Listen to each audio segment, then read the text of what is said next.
What's shaking, cats and kittens? I'm Rob Lee from Getting to the Truth in This Art. And this podcast is brought to you by our presenting sponsor, Bazaar. Bazaar is a gift shop for those seeking the strange and unusual. Got morbid curiosity? Got an interest in natural history? Bazaar's got you covered. Bazaar specializes in antique medical equipment, jewelry, prints, funerary antiques, and many other morbid gifts. The inventory is ever-changing. I'm wearing a great death's head moth pin, and I'm enjoying this hand-poured candle called Overgrown Cemetery. It's great. It has the studio smelling awesome.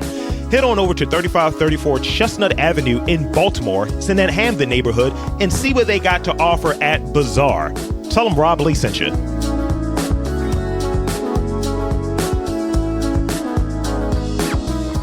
Welcome to Getting to the Truth in This Art. I am your host, Rob Lee. And today's guest, this episode's guest, is a multi-instrumentalist, composer, and educator from Washington, D.C., an alum of Howard University's legendary jazz program. We have Elijah Jamal Balbed. Welcome to the podcast. Hey. So I'm happy. I've seen some of your stuff. I've been following you for a little while now, and it's always a treat to kind of have a conversation with someone outside of just following them. Like you live vicariously, you kind of stalk people a little bit, like, oh, what are you doing? What are you up to? But being able to talk to you and get a little bit more of your story is great. For sure. Well, I appreciate you having me. So real quick, I gave the 1,000-foot view. I literally copied it from your website. What is your describe your background, describe your work, give us that rundown or what have you, because I think it's always best to hear it from the artist's perspective. Yeah, for sure. Well, I'm a Washington, D.C. native, born in D.C. I grew up in Silver Spring, Maryland. And to give you a little backstory, my mom is also a D.C. native. She went to Duke Ellington School for the Arts when she was in school, but she played classical percussion and hated it. So she didn't stick with music. But growing up, she surrounded me with tons of great music. For one, she listened to all different styles: jazz, R&B, rock and roll, reggae. She even worked at a jazz club at one point, Charlie's in Georgetown, and managed reggae bands when I was a kid. So I was just surrounded around the music. And then also surrounded by like little toy instruments, like a xylophone, like a recorder, mini harmonica. And then when I had the opportunity to pick up a band instrument, I decided I wanted to play a horn. And we were trying to decide between trumpet and sax, landed on sax. Got it. And then I continued playing. And by the time I got to high school, I really started to fall in love with music and knew it was something that I wanted to keep doing pretty prominently in my life. And I went to Albert Einstein High School in Montgomery County, which had a great jazz program. And I was able to like really just flourish and develop my skills there. And by the time I was applying to colleges, knew that I wanted to major in music. And I was working at a music store in Silver Spring, Maryland called Dale Music, which is no longer there.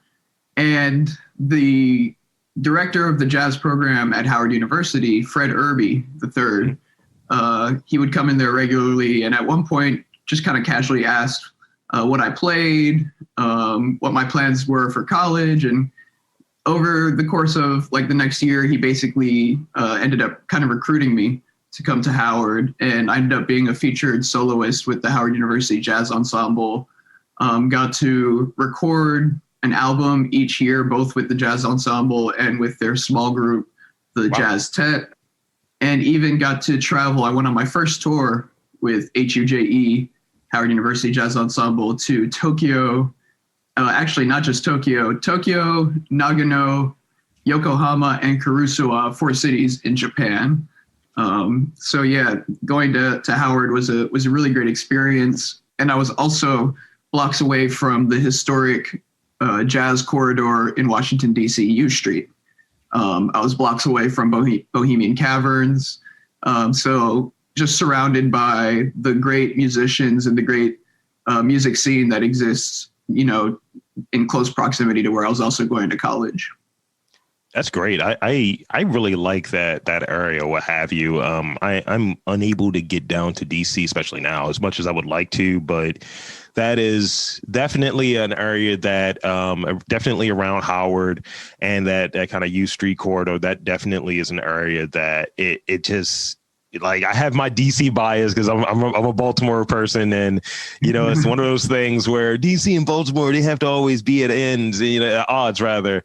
But I definitely like that area in DC. It's beautiful. It's filled with culture, cool people there. I've always had a good time in the times I've gone down there. So speak on that experience in going to Japan and kind of being in the jazz scene there, because I've listened to a little Japanese like jazz, and I'm a novice, but I've listened to a little bit there. How was that experience for you? Yeah, well, since then I've been fortunate to travel to many other places, but going to Japan was what really opened my eyes to how much more appreciated jazz music is in other parts of the world. And I'd always heard this, especially Japan, that jazz was big there. But I remember this one moment we had just finished, actually one of the bigger shows we did out there. It was the first time that I looked into the audience and there was just a sea of people. There had to be like 1,000 people in the audience or something, and maybe a few thousand, I don't know. And after the concert, we all got into our tour bus, which was kind of like in the back area of the stage, and we're all loaded up into the bus, and we just kind of hear this like faint screaming coming from the distance, and it gets louder and louder and louder. It was a bunch of like high school and maybe college age people who had just been listening to us, who had kind of like mobbed the tour bus. Like we were like we were Jackson 5 or the Beatles or something. Like it was crazy. And that's fantastic. And since then I've been fortunate to travel quite a bit to a lot of different places, and it's kind of the same thing. You go to a lot of places around the world, and the music is so much more highly regarded and appreciated. Yeah, like as I've like when I was younger, I went to Morgan and WAA and all of that good stuff, and I always kind of viewed it as this is my dad's music, and that's all he would have on. And as I've matured and become more refined, I'll say, I realized that, no, this is actually really good music, and being able to, like, in a very macro sense, right? This is really good music, and don't just put it in this bucket, and because this is really broad and it's really like black. It's really inclusive. It's really like great music. And I've like in this last like 2 years, I've been growing out my my vinyl and been playing just records, what have you. And just, I won a few weeks back, I interviewed what is his name? Ian Raskin from the Baltimore Jazz Alliance. He's the president there. And we just had a conversation about Charles Mingus, and I did a weekend like odyssey, and like I was already a Charles Mingus like fan or heavy, but then just did a deeper dive that weekend and watched this biopic and all of this different stuff with that film about him in the 60s. And it was just like, yeah, this is great. I'm dipped into it. I'm, just got vinyl in here and I'm living that lifestyle. And it felt really good to kind of, right that wrong of thinking this is only for my dad, that there are other things out there for me. And this is good. Nice. That's funny. I actually just did an interview less than a week ago at this really awesome vinyl shop in DC called HR Records. Okay. And just want to plug them because they're awesome. They have one of the best vinyl jazz collections in the city. And they have like a lot of not just jazz, they have a lot of like historic DC music too, which I love, like the Blackbyrds and Chuck Brown and yeah, they're just a really great shop. You're giving me a place to now go down. I was trying to stay out of DC, Elijah. Now I have the reason to go down there again. Exactly.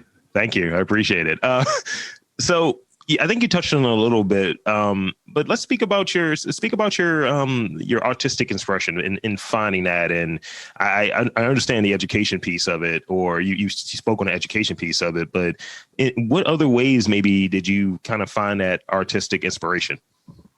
Yeah, well, I mean, going to school for jazz was helpful, but I really do feel like the real growth happened on the bandstand, taking what I was learning and really applying it.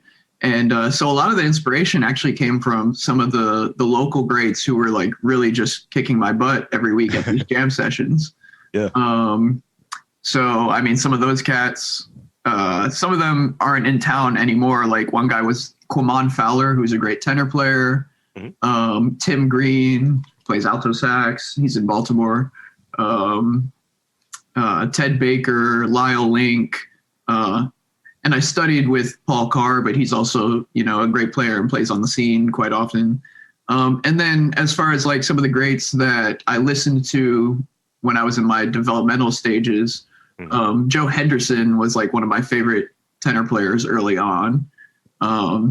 Dexter Gordon, Sonny Rollins, Charlie Parker, John Coltrane, Cedar Walton. He's a piano player, but I really love him as a composer and as an improviser. Slide Hampton, he's a trombone player, but I love his improvising. Kenny Dorham, trumpet player. So, some of my influences aren't necessarily just sax players either. Gotcha. I think it's always kind of cool. Like when you find what you're doing from a creative standpoint, you may see people who aren't doing that same thing or even in that same space that you're in, but you're like, I can get something from it, whether it be their approach. You can always learn something. So it's great to make that distinction that it's not only sax players that you're getting inspiration from. Yeah, for sure. So in terms of like themes, are there any themes that you intentionally put within your work, whether it be composing, whether it be playing, or whether it be the people that you play with? And if so, what would some of those themes be? Yeah, for sure. I mean, typically my composing is it's triggered by coming from somewhere of somewhat of an emotional place. So sometimes it's a specific event, or sometimes it's just a way I'm feeling on a particular day.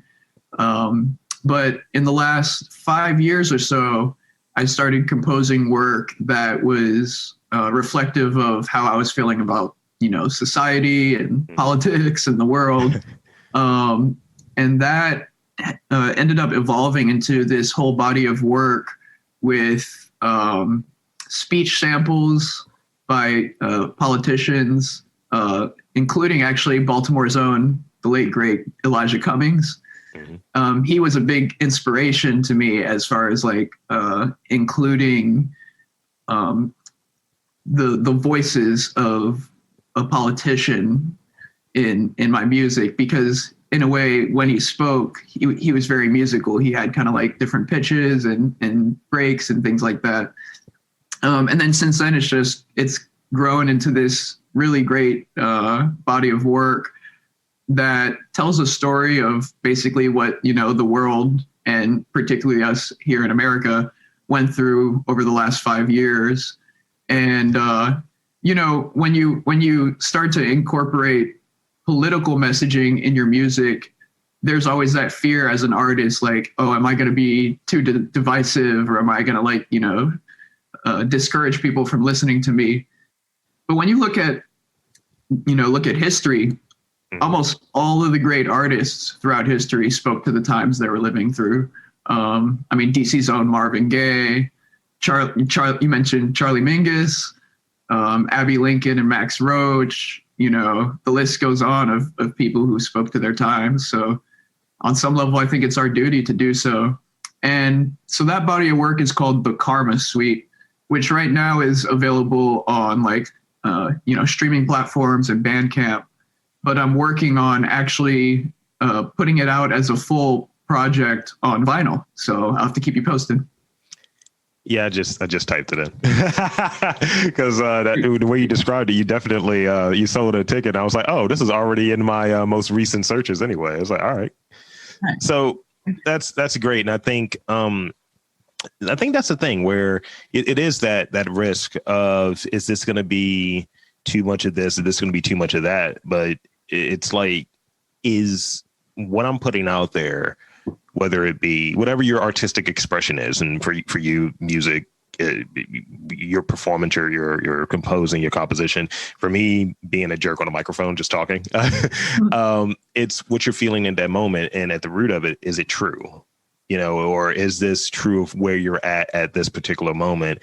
That's like that first tier or what have you. And I think sometimes we really get apprehensive of doing that, which you sometimes it lacks that feeling. When you do something, it's like, I got to be safe. It lacks that emotion, it lacks that feeling, which a lot of times might be the reason why you're even doing that artistic expression. Exactly. So I've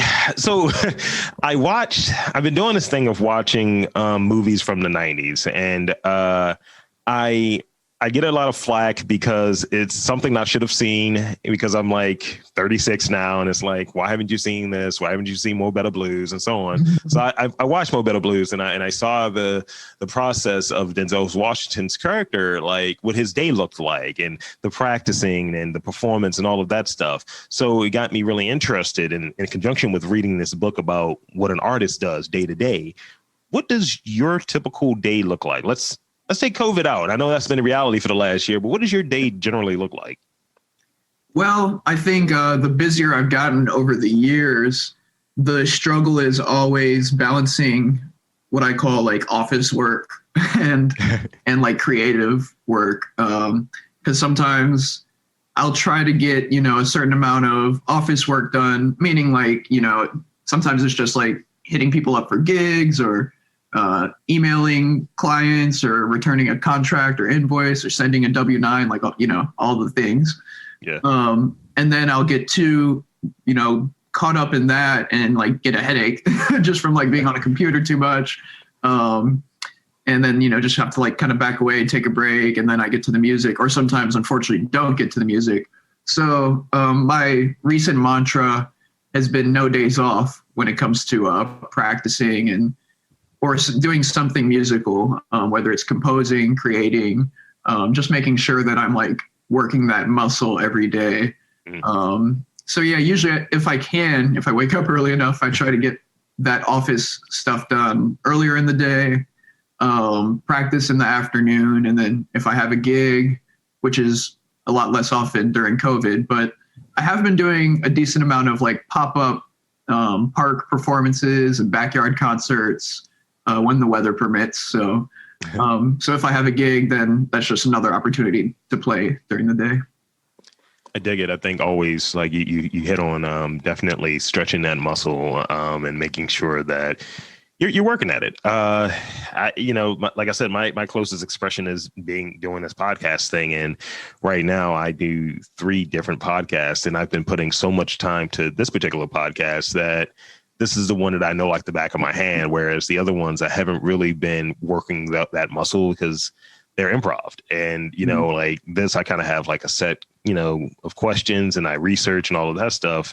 But one of the podcasts specifically is very improv. And it's like, okay, I got to be sharp, and I haven't done it in a while. So it's like, I should really work on, here's my jokes. Here's my witty repartee or what have you. And I haven't really been doing that. And I'm kind of a little out of practice when it comes to it. So maybe I need to take that approach. Maybe in my medium, taking the approach that always no days off of saying goofy things.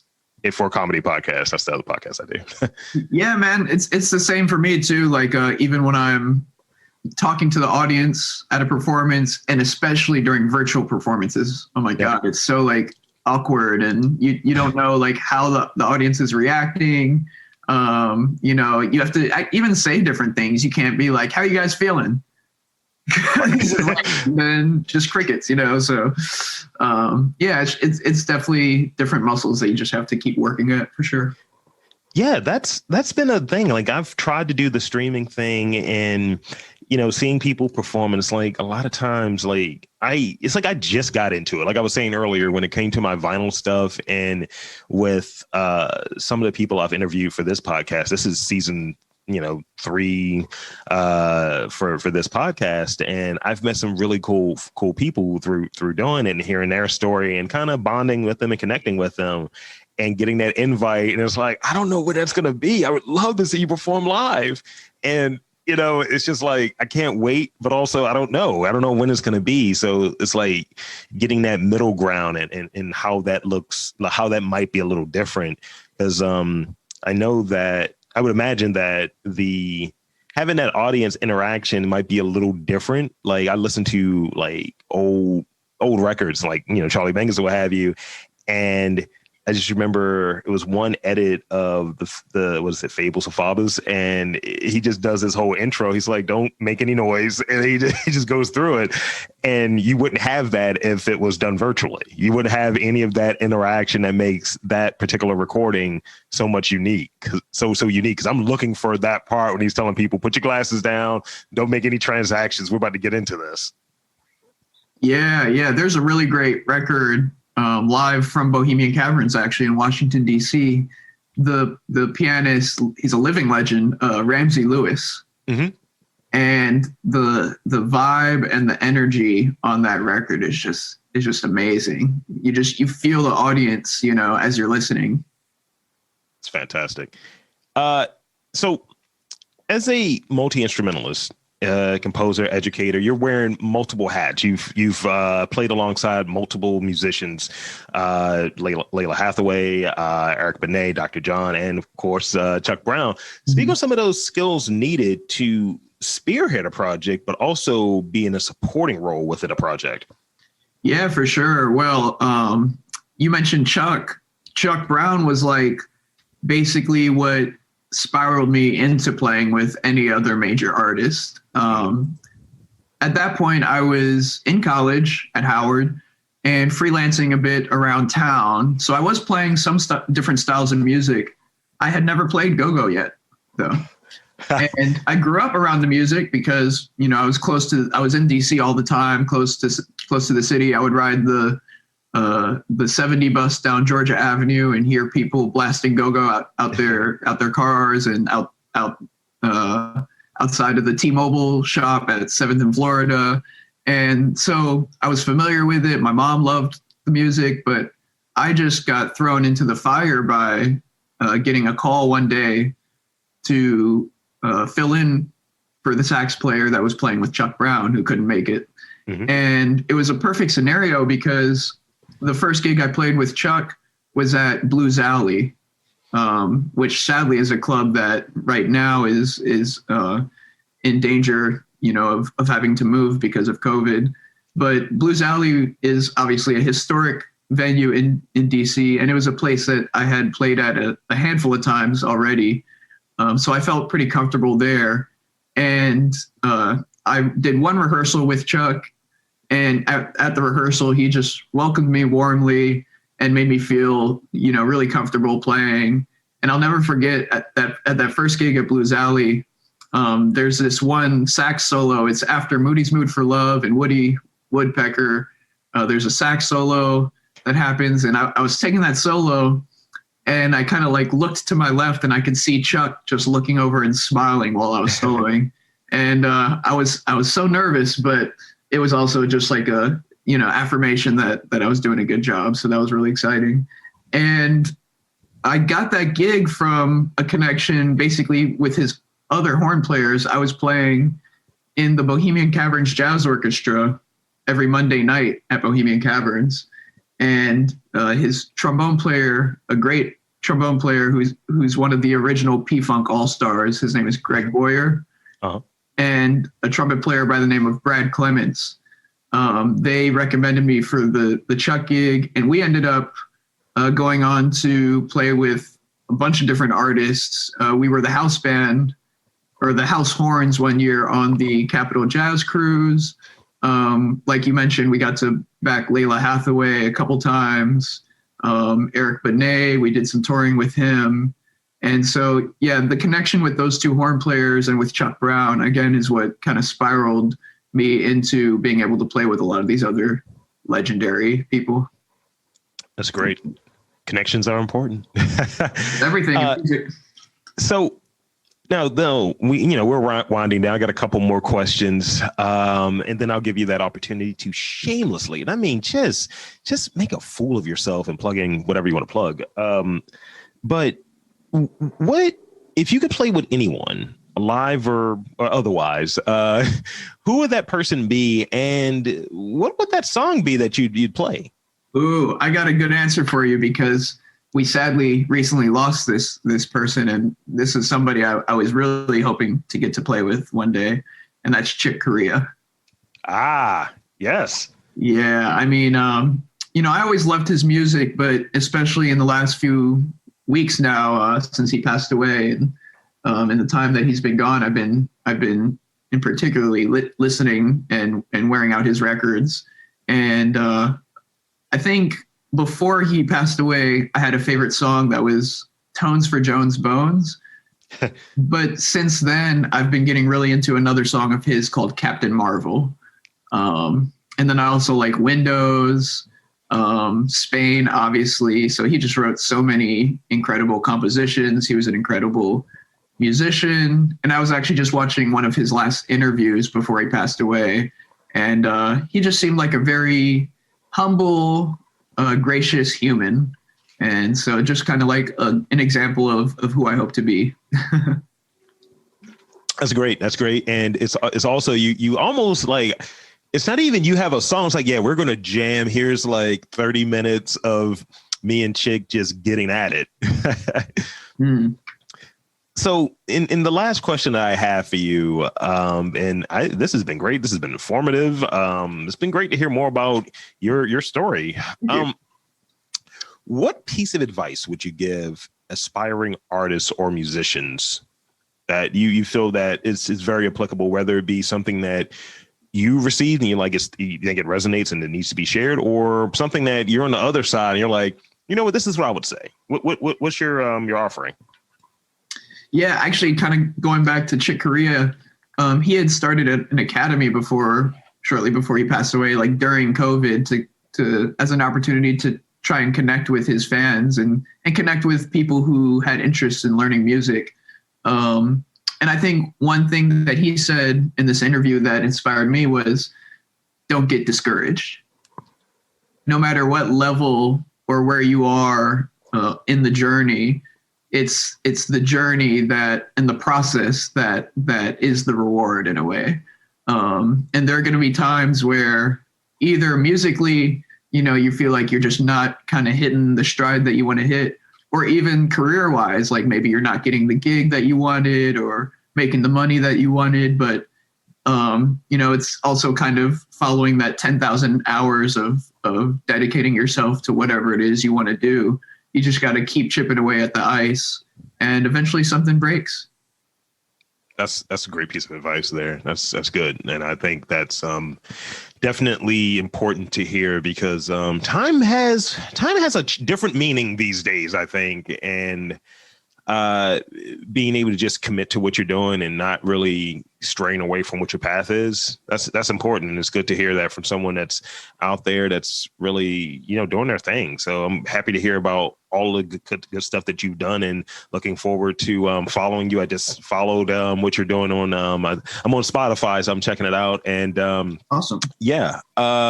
So in the last few moments here, plug away. What do you got? Your social media, your website, all of that good stuff. What do you got? Yeah, well, obviously I'm on all social media. It's EJB Jazz. And then if you go to that lovely link in the bio of my Instagram, it's got what is known as Linktree. Linktree is an amazing thing because it has all my links all in one place, basically every way you can support. So if you go to my Instagram again, hit the link in the bio, that'll take you to my YouTube channel, my Spotify page, my Bandcamp. And Bandcamp, I really love to plug because Bandcamp is just about one of the best ways you can support an artist's work these days, because they get most of the income from that. But also every first Friday of the month is called Bandcamp Fridays, where they actually give artists 100% of the profits they make that day. So if you're feeling generous and want some new music on the first Friday of the month, that's always a good time to go to Bandcamp and support. That's Bandcamp, folks. Hit that Bandcamp up. Support creators, artists, makers, all of that good stuff, because that sustains them, especially during these times. It helps sustain, especially during these times. And if you're old school like me, I do mailing list and website as well. So that's ejbjazz.com, ejbjazz on all social media. So hope to see you. I hope to get back to performing, when it's safe to, of course. And yeah, be safe and be well, everybody. So, thank you. I'm gonna hit you with EJB. I mean, you've said it a couple of times. I got to use it now. Yeah. I didn't create that. I mean, it's my initials, but I feel like over time people just started calling me EJB, and so then I just kind of ran with it. All right, I'm using it for simplicity's sakes. I do data in my day job, so acronyms are important. So the less letters possible. So, thank you again for coming on to the podcast. Thanks so much for having me. So for EJB, Elijah Jamal Balbed, this has been Getting to the Truth in This Art, saying that there is art, music, jazz music specifically, in and around Baltimore. You just got to look for it.